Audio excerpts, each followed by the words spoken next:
I had to really back up my feelings and say that, again, this is not about me.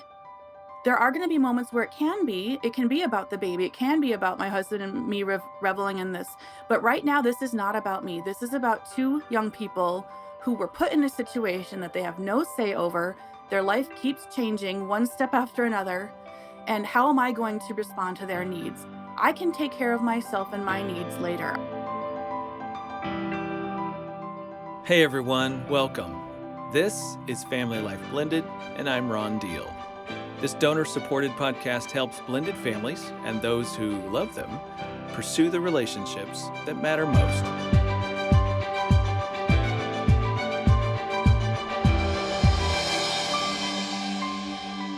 I'm so glad you've joined us in this journey. Welcome to episode 70, Having an Ours Baby. You know it is the season of gift giving, right? Well, of course you do. Well, unfortunately for many, that's all Christmas is, a season of giving and getting gifts. But for those who believe Jesus' birth was so much more than just another baby being born, it is the season of hope, of promises and prophecies being fulfilled, of new life, and of a Savior who wouldn't stop pursuing us no matter the cost. Well, speaking of babies, many step couples want to have a baby together. But as one woman wrote to me and asked, how does having an ours baby impact our family and our children? It's a good question, and it's the subject of today's episode on Family Life Blended. Now, before we jump in, let me just remind you that you could now submit a topic, ideas, questions that you may want us to address in a future episode. Just email us, blendedquestions@familylife.com, and we'll take a look at that, blendedquestions@familylife.com. Heidi Farrell is founder of NotJustAStepmom.com. She and her husband Tim have 5 kids in their blended family. She's a life coach, speaker, and blogs about lessons learned from being a stepmom. Her ebook about the joys and complications of adding a child to a blended family is available on her website, NotJustAStepmom.com.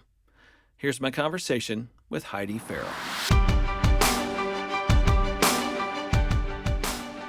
So Heidi, when we were talking before we started recording today, I figured out you and I hail from the great state of Iowa. We have some similar upbringing and old stomping grounds, Iowa and Nebraska. Yes. Love the Yeah. Midwest. How long have you been there? My whole life. So I was born and raised in Minnesota, actually, and then moved to Iowa as a middle schooler and went to University of Iowa. So Iowa is pretty much my home now. But we've lived in Nebraska for the last 7.5 years or so. There was one year where I got to live in Colorado after we got married. And that was one sort of honeymoon year in the mountains. And then my husband got a job in South Dakota. So we were there briefly and then moved to Nebraska again. But actually, for 3 years in college, I moved way far away from the Midwest, all the way to Germany, and I did some of my college there. I did a year of college and a year of or 2 years in a master's program over there. So that was a little different. That's neat. That's great. Tell us a little bit how your family came to be. Yeah, so I studied music, and that's what brought me to Germany, but it also brought me to a music camp where I was on faculty there, and I met my husband, who was also on faculty. So we were both living in different places. Like I said, I was in Iowa, he was in Colorado. So we sort of just did the long distance thing for a while, which was a little tricky, but he had 2 kids. They were at the time 11 and 8. And then we ended up getting married. Then I moved out there. So that was sort of a wow, jumping into the ice cold water feet first because we Mm, hadn't spent much time together at all. There were just sort of brief yeah. weekends and things like that. And then all of a sudden we were living in the same house and we were a family. And let's just say that first year was anything but a honeymoon year. 11 and 8 when you married their dad, Tim.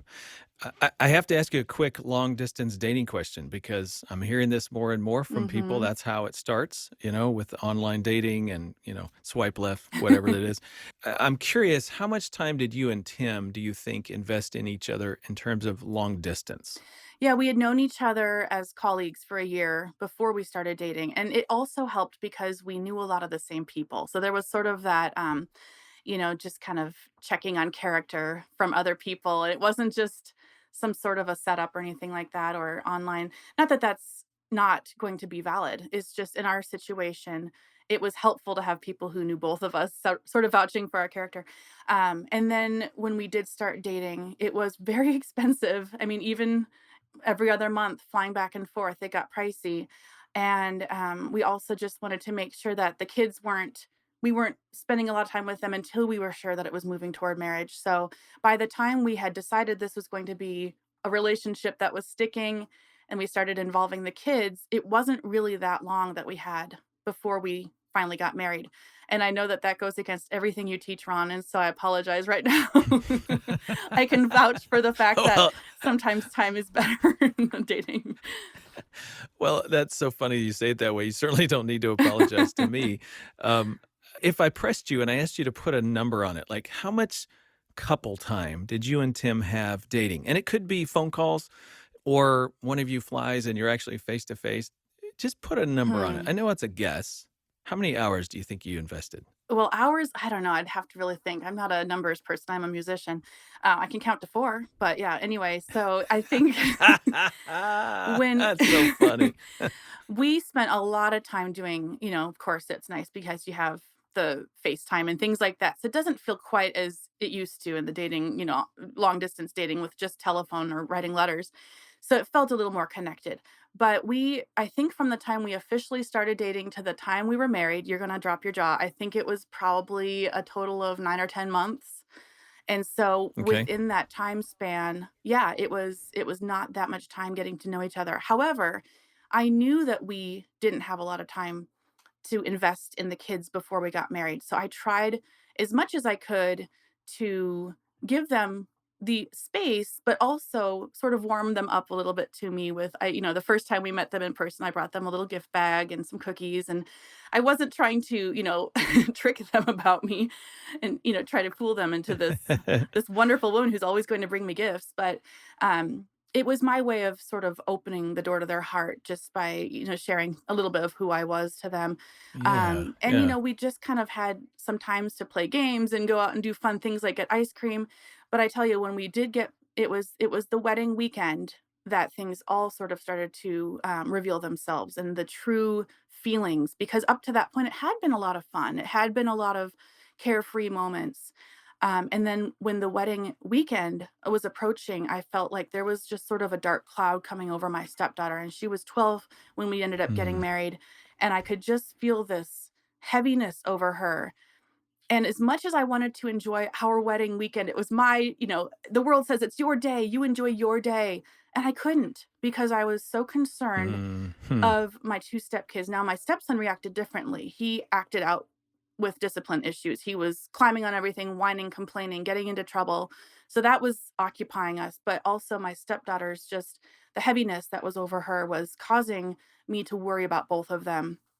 And so I really had to pull my stepdaughter aside and just give her permission to feel the way she was feeling, and also just say, "I know that you have a mom and I know that you love your mom. I'm not trying to take her place, but I love your dad and I love you guys, and in any way, if you want me to be in your life, I'll be there, but I understand that this is very hard for you." And it wasn't until the Yeah. actual wedding ceremony was over and she pulled my husband aside and she said, "Dad, are you still gonna love me now that you're married to Heidi?" And he said, "You're my Mm. daughter, of course I will always love you."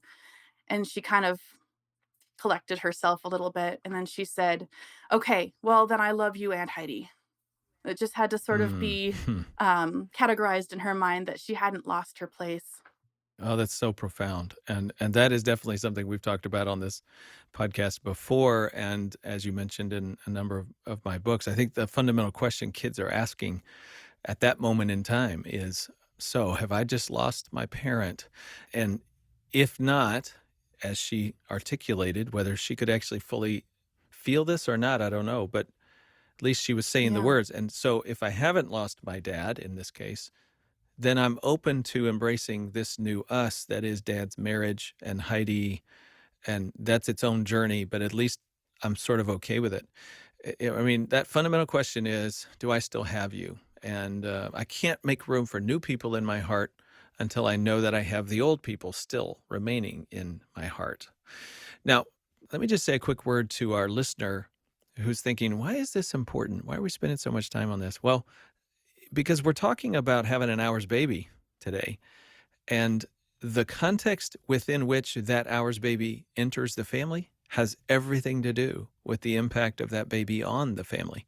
And so this journey with you and your stepchildren is part of the background, the backdrop, at least in your family, and how that plays a role. So we're going to connect all these dots. I want the listener to be thinking about your own family situation as we go through this.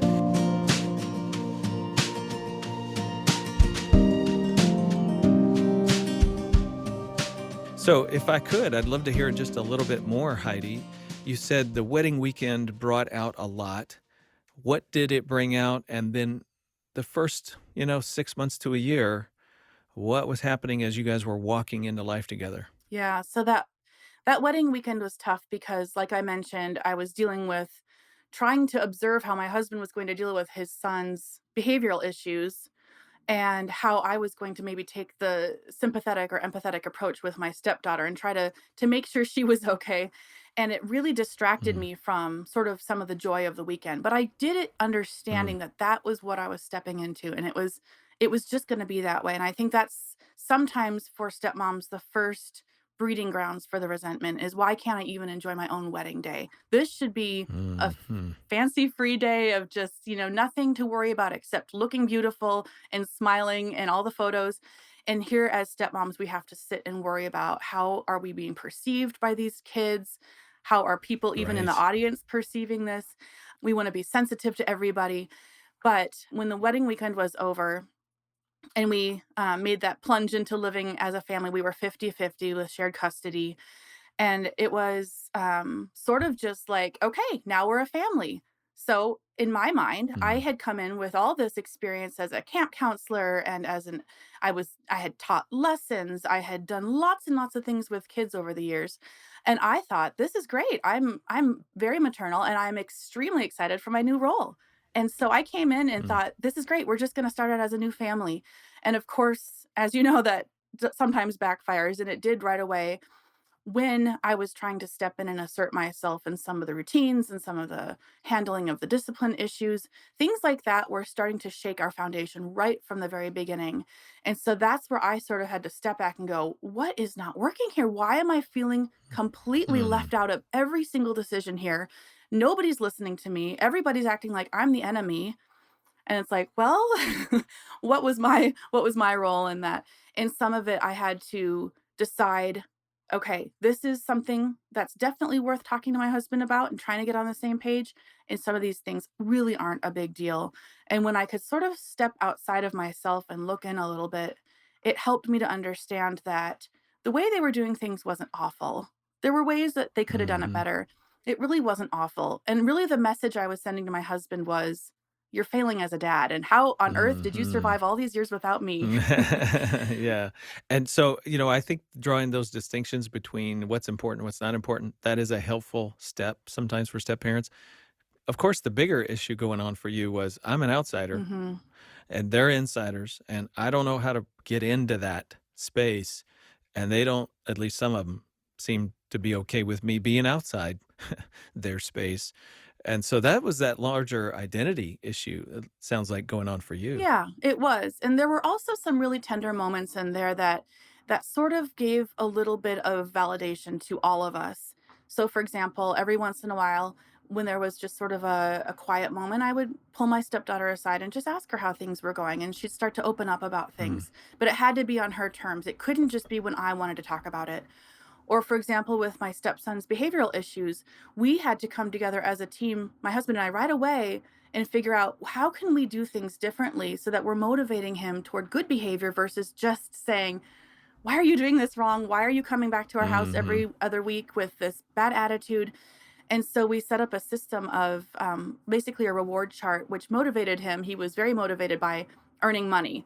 And so we gave him what we could agree upon, a set amount, and he would work toward that, not just in chores, but also in attitude and his schoolwork and things like that.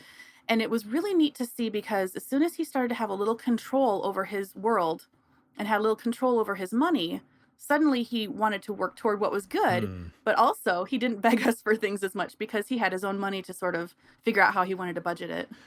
Okay, clearly you and your husband are walking it out like a lot of step families do in that first year when you feel the stress and you're struggling and how do we do this? And you're starting to talk and kind of mobilize together and begin to figure out paths forward. All of that is really important and very good.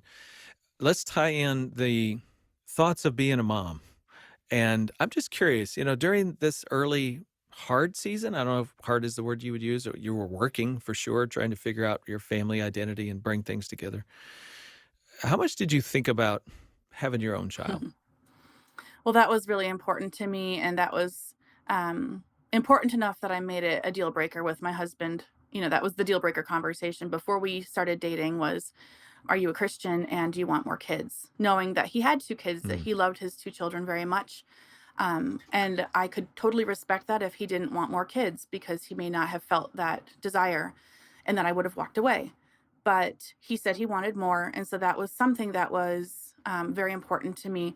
So it played a part in it, but I really appreciated even having that first year of just being us, just my husband and my 2 mm, stepkids and me, because I feel like it helped us build sort of a trust. Now, I understand that some stepmoms or some step-parents, they bring kids into the marriage from both sides, and you can still work on that in that situation. You have to be intentional about setting that time aside, but we had every other week where it was just my husband and me to sort of build that foundation, and then when they came back into our home, we could work on becoming a unit, maybe not a traditional family, but we were starting to become our own family. mm. Yeah, that's really good, and it's important. And those thoughts of having your own children sort of in the push and pull of what's going on with your stepchildren, looking back, can you connect some of those dots? I know sometimes somebody who goes on to have their own child, it's like, yeah, when things were at the hardest with child A, that's when I really found myself dreaming about having my own baby. Is that true for you? Maybe. I mean, subconsciously, maybe it was. I think I just wanted my own children enough that it was sort of always on my mind. But yeah, that first year when we found out that we were expecting our first baby, it was a little bit, it was exciting for us. We were very excited, but we were also nervous as to how the response would be from my stepkids. And Mhm. they didn't ever express wanting a new sibling. So we kind of were Hmm. worried.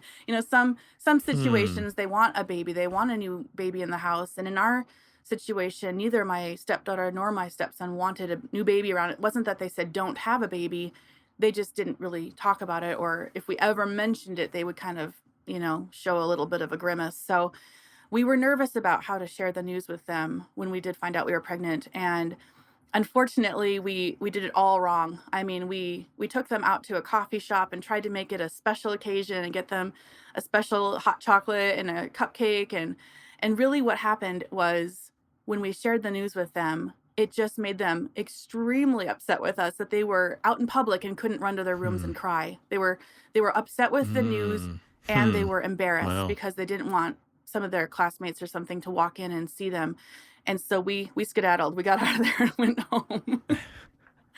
Okay, so let's back up just for a second. Set the scene for us. How long had you all been married at this point in time? I think we had just been married for a few months.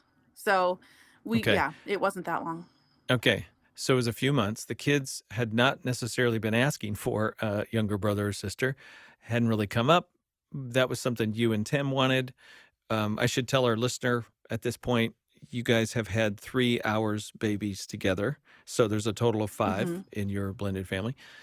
And so when this first pregnancy comes along, hey, we're going out, we're going to break the news. Do you remember how you felt? Were you excited? Were you anticipating this is going to go well? We were nervous. We kinda wondered if they were gonna take it hard, and I think that that's also a second breeding grounds for resentment for a stepmom Hmm. or any step-parent when you feel that this is something that I should be allowed to be excited about. Come on, this is something I wanted my whole life, everybody else gets to have this big, reveal or whatever, and it's so wonderful and it's so warmly received. And here I have to Yes. almost be feeling ashamed for this something that I Mm, think is so beautiful. And so I had to really back up my feelings and say that again, this is not about me. There are gonna be moments where it can be about the baby, it can be about my husband and me reveling in this, but right now, this is not about me, this is about 2 young people who were put in a situation that they have no say over, their life keeps changing one step after another, and how am I going to respond to their needs? I can take care of mm, myself and my needs later. I can go to my family and friends. I can get the validation I need. I can go shopping and get some cute things for the baby. But right now, in this moment, this is about how my stepkids are perceiving this moment. And we wanted to make it very clear to them that I, as the stepmom, had, even though we had built this, this foundation quick, it was a quick foundation, but it was steady. And I didn't want them to feel like that floor was going to come out from under their feet, that they would still have my love, my affection, my time. And of course, my husband clearly stated to them that they would, of course, there was room in his heart for more children and it wasn't going to take away from them. We also didn't want them to feel like we were beginning a new family and that they were going to be an afterthought. mhm. So we tried to explain that to them, but in that very moment at that coffee shop, it wasn't the right time to go into all that. We had to sort of space it out over the next 9 months, here and there. Again, when there was a moment that was maybe a little bit more tender or gentle, we could ask them how they were doing and sort of just kind of step by step take them through that, to the point where by the time we got to the end of the pregnancy, they were starting to get excited about it. But it had to be on their time frame and their pace.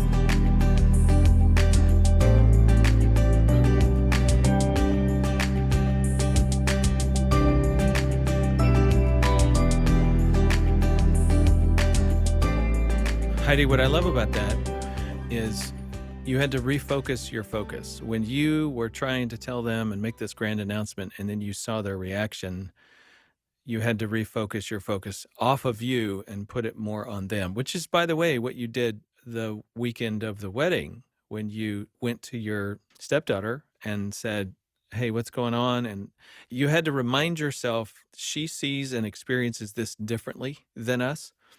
And I need to help her in that space, in that moment, and not necessarily resent her for it. Mhm. Anybody who listens to this podcast knows that's what I call being an adult in that moment. We got to be the parents, not expect them to take care of us. But this is a hard Yeah. moment because it is such a joyful time for you. Mhm. I appreciate it when you say this is not about me, and I totally get what you're saying there, and I value that because I think that's what sometimes we as parents have to do is take the attention off of us and our needs and say what's going on with this kid right now. But in many ways, it is about you. Those are moments where you have a joyful and experience that you just want to share, and somebody's raining on your parade. I mean, Absolutely. let's just call it what it Uh-huh. is. They are raining on your parade, and there's got to be a part of you. What would you say to somebody who says, "Yeah, so Ron, I get it. Refocus my focus. I got to be the parent. Let them be the child. But what do I do with that sliver of my heart that is sorrowful, Mhm. that is angry, that is resentful, to use the word you used earlier? What do I do with that part of me?" Yeah, that's such a good question. And I think each of us is probably going to deal with that slightly differently. We all have a different support system we can go to. We all have different people in our lives that either speak life into us or deplete us. And we kind of have to figure out who our safe people are. But the point is that we can't stay inward. We can experience that mourning. And that is, we do have to kind of sometimes Yeah, mourn. we're Yeah, grieving. that's a Right. grieving That's what it of is. what Yeah. should have been. um, if we Hmm. can understand that it's the long haul, it's the big picture, and also if we can really turn to the Lord for our validation and what are we looking at for him to tell us about this moment? How is he wanting us to celebrate this moment? Because that's going to bring us the biggest amount of joy anyway. I mean, it's wonderful if our stepkids validate us. It's wonderful if the ex-wife or ex-husband validate. It's wonderful if the ex-in-laws, but chances are, in this situation, it's not gonna be that way. I mean, sometimes the kids are more excited about it than anybody else, Hmm. and I've heard from a lot of stepmoms that it was only a joyful experience, and I'm so happy for those who get to experience that. In our situation, it was sad. It was a sad occasion, and we had to come to grips with Mhm. that. My husband and I, like I said earlier, I had to go to my family and friends, people who I could really sort of have that innocent reveal of the baby. I can talk about being pregnant and being excited about it without having to worry about how somebody else is perceiving that. So I had to find my people outside of my home sometimes in that season. That's excellent. That's a good word. I would just add at the end of the day, we got to put on self control about those parts of us that are wounded and hurt and resentful. We still have to be in control of ourselves and how we respond in the moment. You write in your ebook that there's often a tug of war going on around the idea of having an hours baby, around the pregnancy and the realities of it. Hey, look, that belly is getting big. And then the birth and oh my gosh, that child takes up all the time and Mhm. attention around here. Like there's a tug of war between motives and agendas and how one person feels about it, how other people feel about it. Let's just mention some of those tugs of war. Like one of the things you mentioned is sometimes spouses don't agree about whether they want to have an Mhm. hours baby. Yeah, that needs to be something that is discussed early on. I know that some stepmoms feel like maybe they don't really need to have a baby on their own. Their stepkids can sort of fill that maternal instinct or need. And then slowly time goes on and they realize I'm not connecting with my stepkids in that same way that I thought I would. I really desire somebody to Mm, call me mom. I want to be the person whose yes. influence on their character is prevalent, and I want to be responsible for making decisions. As a stepmom, you're doing a lot of the work, but you don't get the glory at the end of the day of being called mom. I love you, mommy. And so I think that that's, Hmm. Very few yeah, rewards. Yes. and so if that's a desire of a stepmom's heart, you have to really, really take that seriously and even explore that if it's not a desire at the beginning. But yeah, that tug of war comes in when, there's the father is kind of, or the biological parent is kind of like, well, how do I make my kids feel that they are still wanted in this household, especially when there's a crying baby who needs attention, or a toddler who's demanding attention with a tantrum or something like that. I know for me, that was really kind of a tricky balance of figuring out how I could make my stepkids feel heard by also attending to the needs of the child. And I always kind of joked that the loudest one wins. I mean, if there's this screaming child, what can you do? You have to go to that one. Mm. But I would try to be clear. Hey, so and so, I know you're trying to tell me a story from school. I am so sorry. I'm going to step away and change a diaper, but I will come back and I will finish listening to you. Um, and I know my husband did that too, but I was primarily the one that was home during the day, so I was listening to the stories after school, helping with the homework, and it was trying to find that balance of making my stepkids feel important, but also I needed to Mm, nurture mm. that bond with my baby, and I needed to have the freedom to do that without feeling like I was always having to be listening or attending to the needs of my stepkids. So it didn't mean I didn't want to take care of them. It just meant that if I had spent too much time attending to their needs and it hadn't given me the right to spend the time bonding with my baby, my hours baby, I would have built resentment up toward my stepkids, which wasn't their fault. I want to come back to that and press into that just a little bit more. But before we do, I want to acknowledge what you just said. It's good. We're talking about both genders here. It could be the stepdad who wants another child, or the biological parent who brought children in and they want. In my experience, it's not dependent on whether you're the Mhm. woman or the man, the step parent or the bio parent. It can go lots of directions. Sometimes you just have different opinions about it. And it's definitely a conversation between the two of you before that becomes a family dialogue thinking about the Mhm. future. Let's come back to that. I'm wondering about this situation where, especially a childless step parent who has come into this situation like you were, and then you have your hours baby. I'm wondering about a couple things. You're wanting that time, that bonding. You just need to provide care, change a diaper, and spend time with this little one. Um, and yet there's the pull and tug to be step parent and move toward those children, and you don't want them to perceive that you're giving up on them because now you got your own child. Like I can see how those little anxieties would creep into the picture a little bit, and all of a sudden you're feeling really guilty and a lot of pressure about trying to meet everybody's needs. Is that something you experience? I'm wondering the people you talk with and coach, if you're hearing those stories. Absolutely, and sometimes I think that resentment can sneak in very, very subtly where you don't even realize that you're getting snippy with your stepkids because they are sort of taking Mm, away time. I mean, just to say it bluntly, they're not doing it to be bad kids, they're kids too, they need our attention. But if we don't sort of set boundaries early on, I think we have to listen to that little discomfort within us and go, "Okay, something's not right. I need to really think about where I mhm. am in this, where they are in this, and set some boundaries." So if that means, "Hey, buddy, I can't do that with you right now because I'm reading a book to your little brother or sister, but I will come back and I will play, this card game with you in 20 minutes." And let's just acknowledge this happens with all siblings. I think there's a lot of fear and anxiety that creeps into the stepfamily narrative, the story you're telling yourself about your own circumstances that you insert this is a step thing when that's not true. I had 3 children, you know, when the second one came along, the oldest said, "What's Mhm. going on?" When the third one came along, the older 2 said, no, she's our mom, not yours." Like, that happens with bio siblings. This is Yeah, somewhat normal and to be expected. Are there other layers involved? Yes, there can be. Is it necessarily a step issue? Not necessarily. I think one of the hard things about parenting in that situation is you don't know what it is. You're really not sure what's going on inside those other children, what they're experiencing. But I love the way you managed it. Yes, I'm here for you, but I gotta do this first, then I'll come back to you. You basically just said, "I need you to help me by holding on for a minute." Gave them that attention, then came back when you could. Managing it that way and doing what you're able to do. You can't be there for everybody all the time. I think it's important to let go of that pressure. yeah, Allow yourself the space to find your way through, and you know what? The other parent can help pick up some pieces, yeah.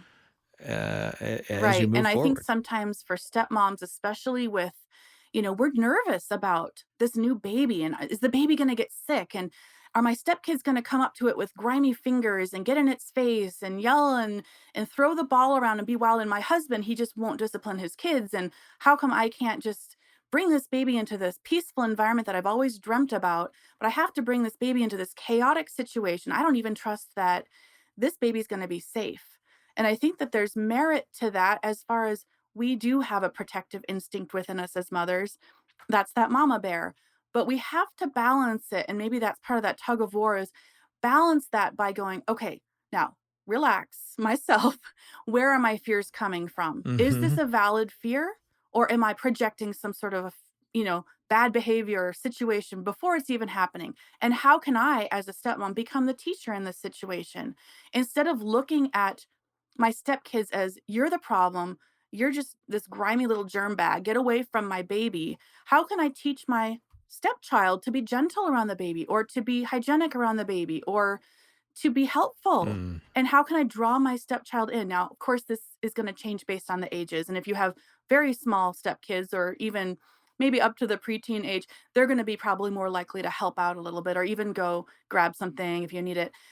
Teenage stepkids, this is a different story. And we did have a baby with couple babies when they were teenagers, so I can speak to that side of it too. But when they're younger like that, you can really draw them in instead of even the facial expressions we have as stepmoms sometimes, like, "Ugh, can you just leave me alone? I'm trying to nurse this baby in peace." Instead of having that sort of that overall, aura, we can sort of just try to turn that around and again, set boundaries. Yes. I need to nurse the baby for I'm going to set the timer, give me about 30 minutes just to have some time with the baby, but then I want to do this activity with you or I want to show you how to change the baby's clothes or something. Yeah.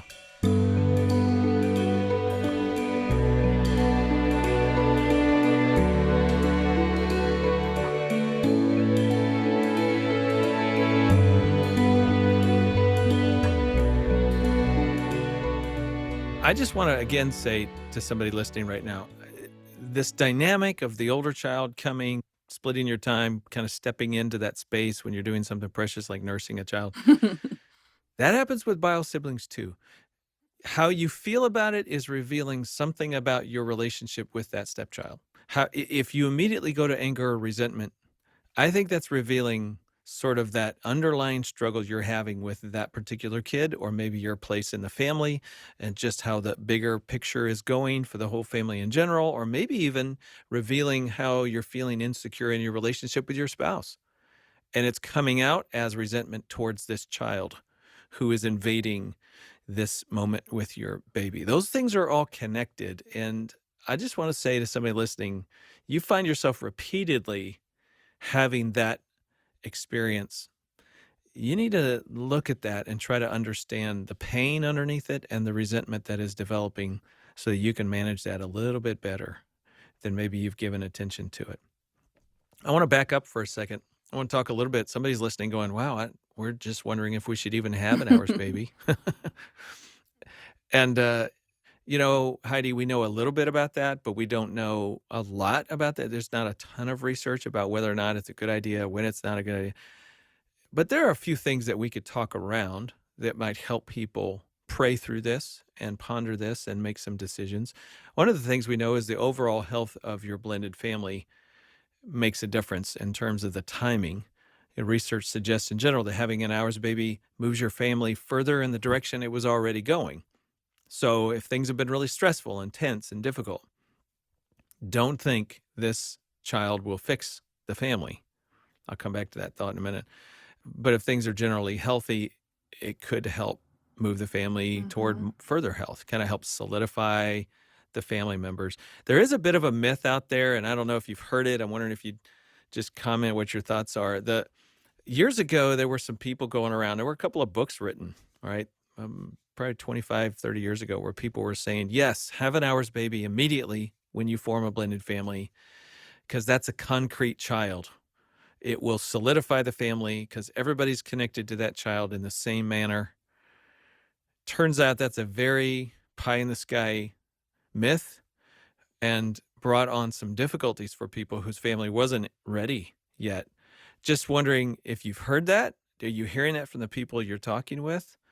Or maybe you even thought it at some point. Yeah, I definitely actually have heard people say, stepmoms say, the baby did do exactly what you're saying. And I think in some circumstances, it really is the concrete sort of the bond, that the common link between all the different people and from all the different backgrounds. But I also think that that can be a lot of pressure to put on a baby, that they somehow have to become the savior of this family. And so if, Yes, think yeah, about that pressure that just, unconsciously is like, "Oh, we're uh expecting a huh. lot out of you." Like, "Oh my gosh." Well, and it's only gonna be that way, for those few golden moments at the beginning when it's all bundled up in a blanket, not crying. But as soon as that baby takes on a personality or shows some signs of need, if that's what you've looked to that baby for, you're gonna be disappointed. In fact, I remember one time we went out to dinner for my husband's birthday, and my daughter, so she's 9 now, but she was 2 at the time, and boy, was she strong-willed and had the scream that could make dogs in China howl. I mean, this child, it was piercing. And so we're sitting up in this mezzanine of this restaurant, and it was a nice steak restaurant, trying to celebrate my husband here and as best as we could with a toddler. And I don't know what it was, but something triggered her to scream to the point where, I mean, you could hear like the last fork drop on the plate. Everybody at the main level of the restaurant had turned and craned their neck to Wow. see where we were up there. And after I got done noticing that, I looked around at the table and I couldn't find my stepkids. They were hiding under the table. And this just, I That's mean, we had had hilarious. so many ups and downs by this point, but I there was something so awful for them about being in public and having this little sister draw attention to them in that way. And she was just doing what she knew how at the time. It wasn't pleasant for any of us, but we could understand as adults. They were so embarrassed by moments like those that we had to really kind of work out of those so that they didn't just resent her for disrupting their lives. Why can't we even go to a normal restaurant like normal people without this little sister of ours screaming? And of course they loved her, and of course there were really wonderful moments of bonding at home, but you have to sometimes work through those. And as a mom, again, as that mama bear in me, that I couldn't, sit there and scold them for how they were feeling because they just they're their own people. They're allowed to be embarrassed. They're allowed to feel frustrated. And yet, if we hadn't sort of then tried to have some good moments on top of that, or really encourage, in my position, I could really encourage my husband to take time to just be with my stepdaughter and my stepson alone sometimes without the hours children, is that they could have that time with dad. That Mhm. would sometimes give, put the money in the bank so that if we had moments like that where there was a temper tantrum out in public, or she goes into their room and takes something that they didn't want her to take, there was still enough of a relationship, a foundation there that it didn't totally crack it. Mm. That is such good advice. We say that a lot on this podcast, especially in the early years of a blended family. Bio parents need to move toward their children so they can move toward their new spouse, so that eventually the children will move toward the new step parent. And we also say that in times of stress, for whatever reason, Mm. bio parents need to move toward their children, give them a little extra time, attention, focus in, be the parent, set boundaries if you need to be, listen to their heart, give them a safe place. And this is a really good example of that. Time of stress, new child on the scene, everything's changing for a lot of people. Now the kid's screaming and embarrassing us. Yeah, I mean, those are seasons where bio parents really need to step back into their role with their biological children for the very reason you talked about. It's a stabilizing force for the family.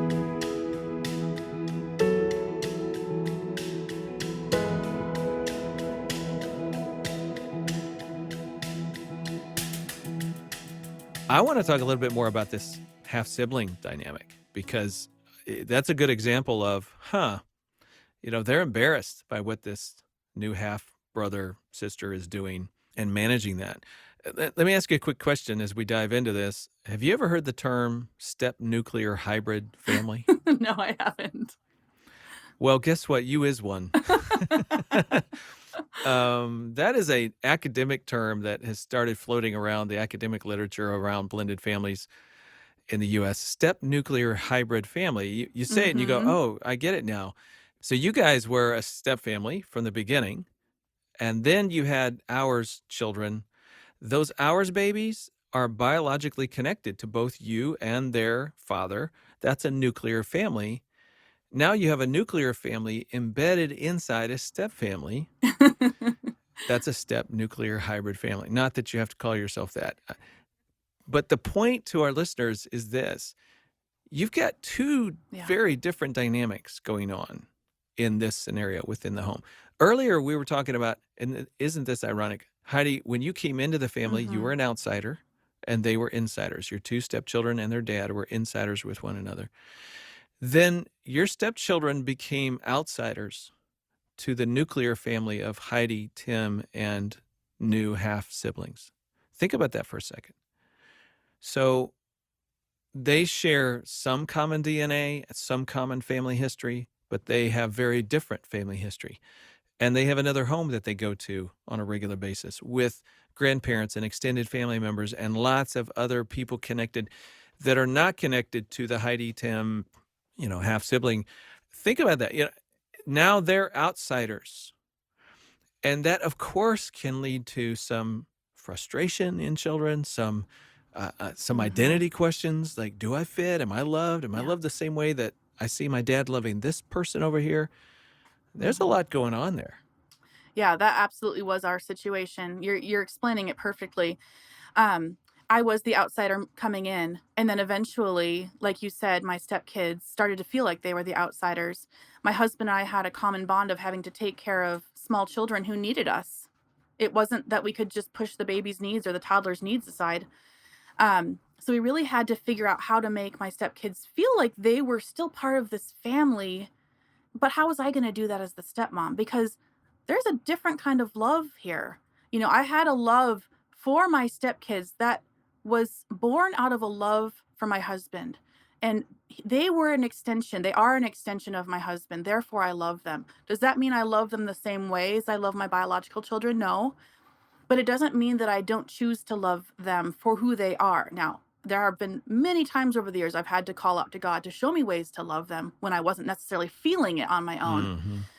But as, a quote unquote outsider in our new home with these new little ours babies running around, I had to be aware of how can I draw them in? How can I make sure that they feel that they're wanted, that they're needed?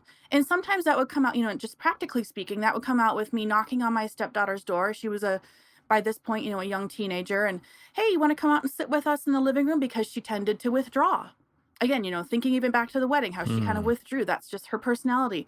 I had to go and draw her out, and you are welcome to sit with us while we, play with Play-Doh. And then I could talk to her about her day.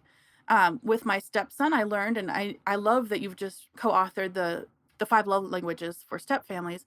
That is something that God revealed to me years ago, is how can I love my stepson when, again, I mentioned back that he was Mm. motivated by money when he was younger. But it turns out, as the Lord revealed to me, he is a gift giver. When he started to make his own money, and he started to have little jobs, he would give us really thoughtful gifts. Well, that's where he was coming from, was wanting to have this sort of be loved through gift giving and things like that. So, I could show my love to Mm. him through leaving a little treat on his desk, or leaving a little note on his desk saying, so glad that you are in, we're all in this family together. You're so needed here. And the way you helped your little brother, build that little block tower, that was so cool. And he really looked at you with, that he was impressed with your building skills and all that. Just trying to find ways to draw them in so that they didn't feel like that they were outsiders, but that they truly were meant to be in our family, under our roof, that their place was in our hearts and home. What a beautiful picture of how you can, with intentionality, facilitate some bonding and some relationship development between those half siblings. And you just being intentional to invite and bring them together, even while something else is happening with one of the other children. I think that's really great. You know, I'm imagining somebody listening to us right now, and they're way out on the front end of this, and they're still contemplating whether they want to have an ours baby. And somebody else is listening, and they're a few years into it, and they're not necessarily seeing or feeling the same health between half siblings that maybe you are, and they're struggling with that. Could you talk to both of those people just for a second? What would you say to the person who's on the front end and they're really thinking, boy, is this a good idea? And somebody else who's in the middle of it and Well, to struggling. the first one, I would say, how are you gonna feel in 5 or 10 years? This decision might just be sort of a lofty thought right now, but how are you gonna feel in 5 or 10 years when, maybe your stepkids are in high school or they've moved out, and that was it. You don't have children now to call you mom, or to Mm, need you in that way. And it doesn't mean it has to be through childbirth. It can be in other ways. There's fostering, there's adopting, there's even mentoring. I mean, there's ways that we mm, can pour in a maternal way to a child. But I think that sometimes we get stuck in, does it have to be an hours baby? Does it have to be this or that? I would just ask the listener to really cry out to the Lord. And what way do you want me to be maternal? How do you want me to love somebody and pour into another life? Is that through pursuing having a child? It has been a bit of a roller coaster over the years. And so, to the situation where maybe the bond isn't always there, you're kind of going, is it supposed to be this hard all the time? Or how come they're not accepting my ours child? That breaks a mother's heart. When my stepson was 15, we announced the 3rd pregnancy, and so he was angry. They were sad the first couple mm. times, the response, but he was angry when the 3rd time came around, like, "What are you doing? Stop having children. I don't want another baby in this house." And I understood, I was prepared Mm, for it. My stepdaughter at that time, she had a different response. She had softened to it, and she was actually happy at that point. She also knew she was gonna be going to college and didn't have to deal with the child as much. But I think, my again, guarding my heart to my stepson is angry right now. He is mad, and to the point where he didn't get over that anger throughout the pregnancy. And basically that first year of my 3rd hours baby's life, my stepson wouldn't even refer to him by his name. He would just refer to him as that baby. mm. The Wow. baby's crying. I think the baby needs you. And so I had to be careful that I didn't get angry at my stepson or resentful toward my stepson. And that was, again, that was a process. I'm not saying I'm some sort of like saint over here that doesn't ever feel hurt and crushed. I was very hurt. That there was part of me that wanted to just get in his Mhm. face I'm and sure. say, "Are you kidding? This baby has done nothing to hurt you. It's just alive. That's all it's done. Give it a break." But I Mhm. had to sort of back up a little bit from the situation. He's a teenage boy. Like, again, even in a first traditional type Yes. of family, a teenage kid doesn't really want a baby. The body snatchers have shown up and, yeah, they kind of Yeah. steal the, goodness out of our kids when they hit those teenage. So, yeah, and yet that is a really difficult situation. Keep going on that, but I also want you to talk about what's the role of the biological Yeah. parent when one of their children is having that sort of attitude? Well, it depends on the relationship between the biological parent and their child. For example, with my husband, it worked best for him to take my stepson out and do a project or side by side, shoulder to shoulder. And hey, where is this anger Mhm. coming from? Are you really mad about this baby being born? Are you worried about, you know, not having enough money that you can get the things you want because now babies cost money? And I just want you to know your needs will always be met. And hey, let's go out and do something, just dad and son. Let's have this bonding time. And when my husband would take the time to do those kinds of things, or even just like help him with sorting recycling in the garage, just something shoulder to shoulder like that, Mhm. sometimes that just sort of softened my stepson's heart a little bit. And I also want to encourage stepmoms in this, when this happens and you just feel like it's never going to get better, just wait, because there's a bond there that we can't even, as parents, we want to get in and force this bond. Like, can't you just love each other? That bond will come naturally. They share blood. And my stepson, it wasn't, much after this chubby cheek stage and the big grins and the toothy grins, that he Mm. started to soften toward his little brother eventually, to the point where they're buddies. He loves his little brother. But you just have to sort of walk through that muck of that, the first original, the initial response, and even some of those harder months. If you can just walk through that and keep your chin up a little bit and just kind of stay strong, sometimes you'll get through it before you realize it. You know, that's a perfect lead in to the last question I wanted to throw at you today. You tell parents that they need to understand what they can and cannot control, that knowing that distinction helps you adjust your expectations. But how do you live with the continual things that you cannot control?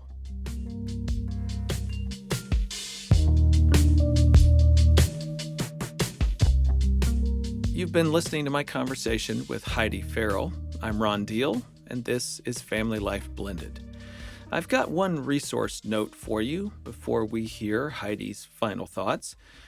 People write to us all the time asking where they can get information about adding a baby to their family. Well, actually, many of my books and resources address this. Some even have entire chapters, like The Smart Stepmom and The Smart Stepdad, two books that have entire chapters on this subject. It is difficult to find a full length book on this subject, so you just have to look in some of the more general resources. By the way, as I've said before, if you have a topic or question you'd like for us to try to address on a future episode, feel free to send us an email at blendedquestions@familylife.com. And I want to remind you that we really appreciate reviews and ratings. Lilo from South Africa wrote and said, "Great podcast for step parents who are in different phases in blending their families." And Yendi says, "I love this podcast. It's soothing to know we are not alone." Well, you aren't alone. We'd love to hear from you, our listener, as well. Hey, if you want to get the next episode, just subscribe on the new Family Life app, or you can go to any particular app on your phone, Apple Podcasts, Stitcher, Spotify, YouTube, all of those. Wherever you get your podcasts, just search Family Life Blended and subscribe. And here's one more thought. I know one gift that you can give a friend that won't cost you anything. Point them to this podcast and Family Life Blended. Encouragement is a great gift. Who knows how you can serve your friend or a family member? Just share an episode or a link to our website and let the Holy Spirit do what he does and bless their life. Okay, let's hear that final word from Heidi Farrell.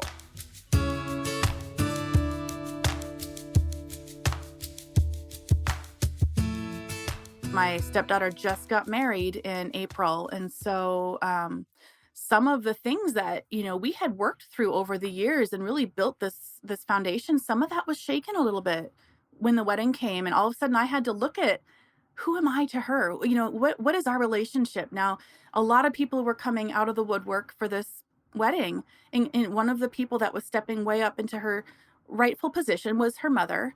But it was causing me to have to Hmm. question, who am I? What does this all mean? Um, what do my children mean to her? Are they going to be honored at this wedding? Are they going to be afterthoughts? Am I going to be honored? Am I going to be an afterthought? And I really believe that the Lord worked on my heart in this whole thing. It was surprising that I didn't feel resentment like I thought I might. It was a different thing. It was almost like a hollowness of, it wasn't like I needed to Mm-hmm. sit and be, just adorned with all sorts of appreciation. It wasn't that. It was even deeper. It was like there was a piece of me that just wanted to feel honored, not even publicly, but even just privately with a little hug or a little note. But that's what God was really shaping in me, is this honor. I think that that is something that even when the children are young, or even as a childless stepmom, if there's just part of us that desire to feel honored, honored from our stepchildren, honored from our spouse, honored even from the ex, his or her ex, the in-laws and things like that. But the Lord just really showed me that even when I don't feel honored, that I still need to honor God. And, Colossians Mm. 3:23, it really spoke to me. Whatever you do, work at it with all your heart as working for the Lord, not for human masters, since you know that you will receive an inheritance from the Lord as a reward. It is the Lord Christ you are serving. We are not serving and doing this job as a stepmom or a step parent just so we can feel honored. And when we take the focus off of ourselves feeling honored, that's when God can start to honor us in his way. And I mean, we're in good company with Jesus, because even Jesus was not honored in his hometown, and he was not That's right. really seen That's right. for who he was.